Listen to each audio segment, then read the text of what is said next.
Debt management. It's something we really need to learn to be better at. That's our topic today on the Debt Matters podcast, where we help Canadians find solutions to their debt with licensed insolvency trustees from across Canada. I'm Wayne Kay. Coming up on the show today, we're going to talk about debt management. We're going to provide some guidance on managing and reducing your debt, including credit cards, loans, and your mortgages. When do you need to start looking at managing your debt? How does budgeting work, or spending plans? How do those work? What are some of the issues that people run into when they're trying to manage their debt? And we're going to talk about solutions as well. My guest today, Amanda Sherwood from Allen Marshall and Associates, licensed insolvency trustee in New Brunswick. Thanks for being on the show, Amanda. Thanks, Wayne. Thanks for having me. Oh, a pleasure. And thank you for your time, because this is a big topic, debt management. Debt has become that big that we actually have to manage it. It actually takes work these days, doesn't it? Absolutely. It is something that has become a hot topic for me, because it is so important for me to have individuals understand what debt management means and why it's so important to keep that on the top burner. Okay, so what does it mean? People need to understand what they spend their money on. I have conversations every day with individuals going through what income they earn and where they spend their money. And for the most part, people know the basics, but when they actually get down to kind of where every one of those pennies are going, they're missing some big categories, things that they just purchase every day for mostly food and coffees and things of that nature, but also just unexpected things that pop up that they're just not, they don't even have a budget category for.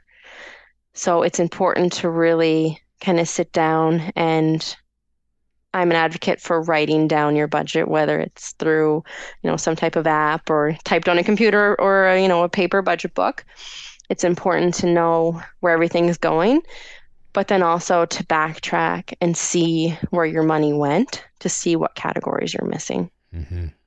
And this is a great time of year to do this. You know what you've got in the bank. You know what you don't have in the bank. You know what's owed.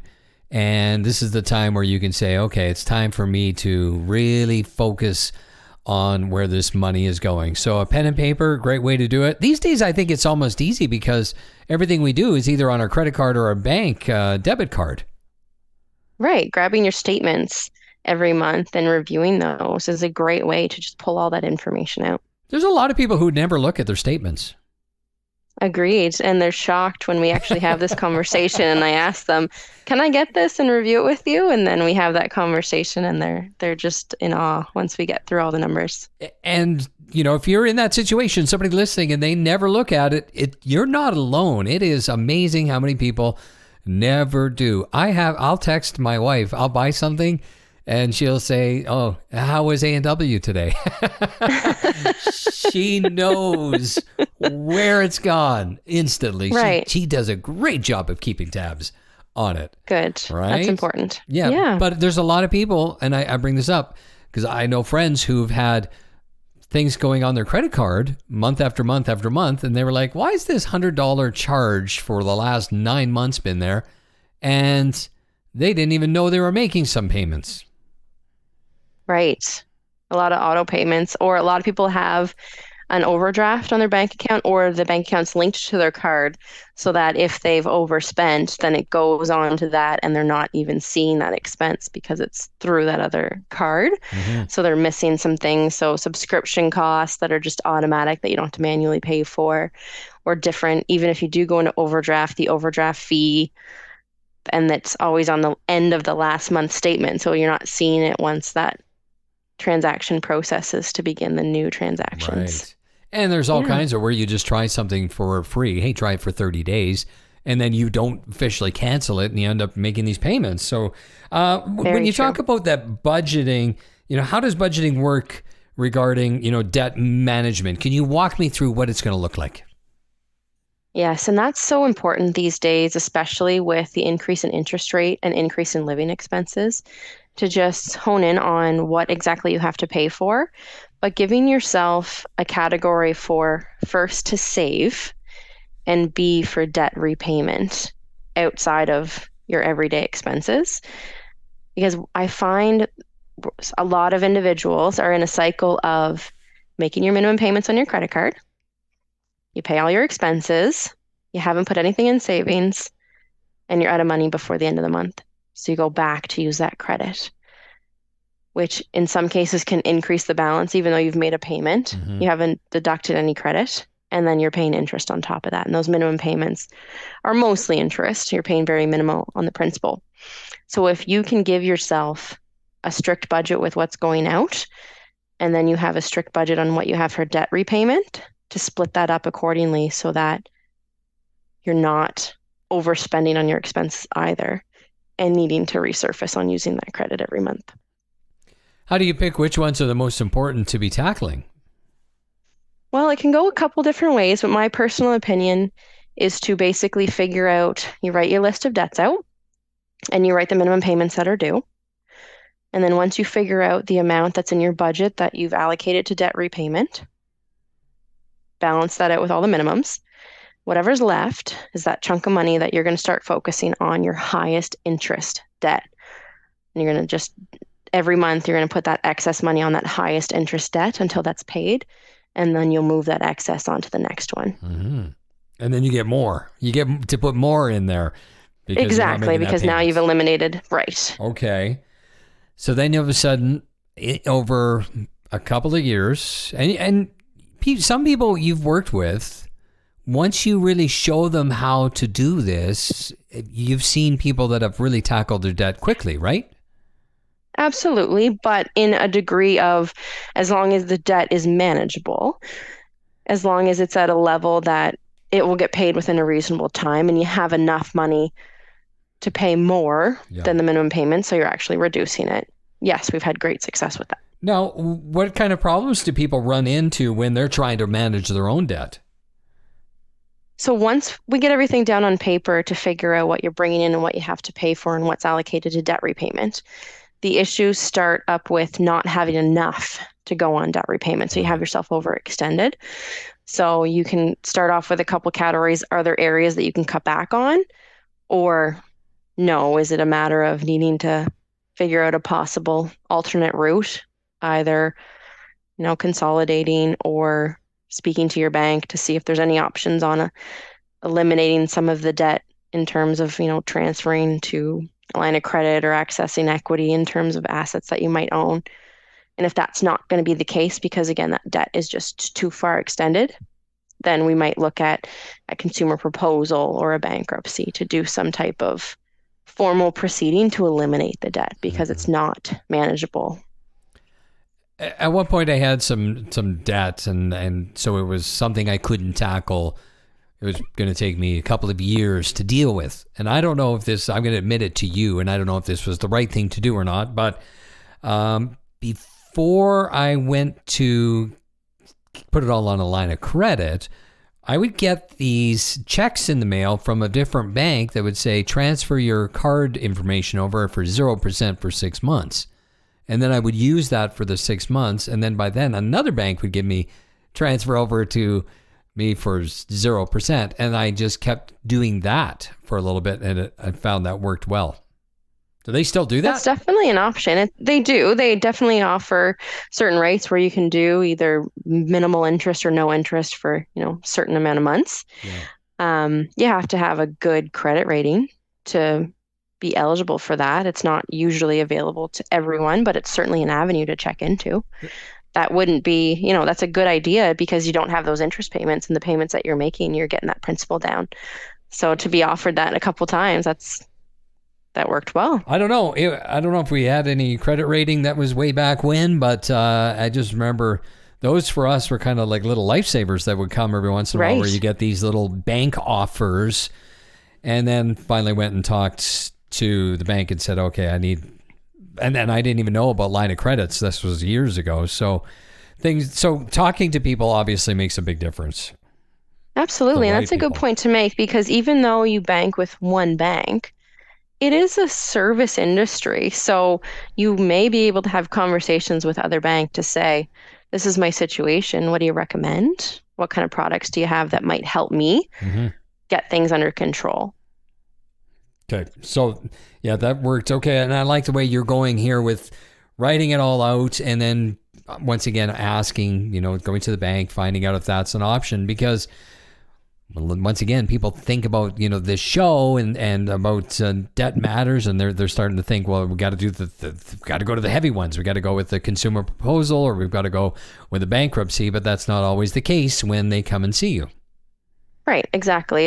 It's more tailored situations to each individual because it completely depends on what is your total debt load, what is your income level, what do you own. So each situation is going to have different advice. So you talked about some of the issues people run into when they're trying to manage this debt. What's some of the advice that you have for dealing with those issues? My main advice is to just understand what you have to work with and know when you can't manage it on your own. So I am forever grateful when I do get to connect with an individual that I can tell is losing sleep at night, has been stressed out for months or maybe years, is not able to continue with the way they're living, have borrowed, multiple credit products, trying to keep things afloat, paying Peter to pay Paul, and it's just not working out. And then we get to have that conversation of, let's go over and discuss your options.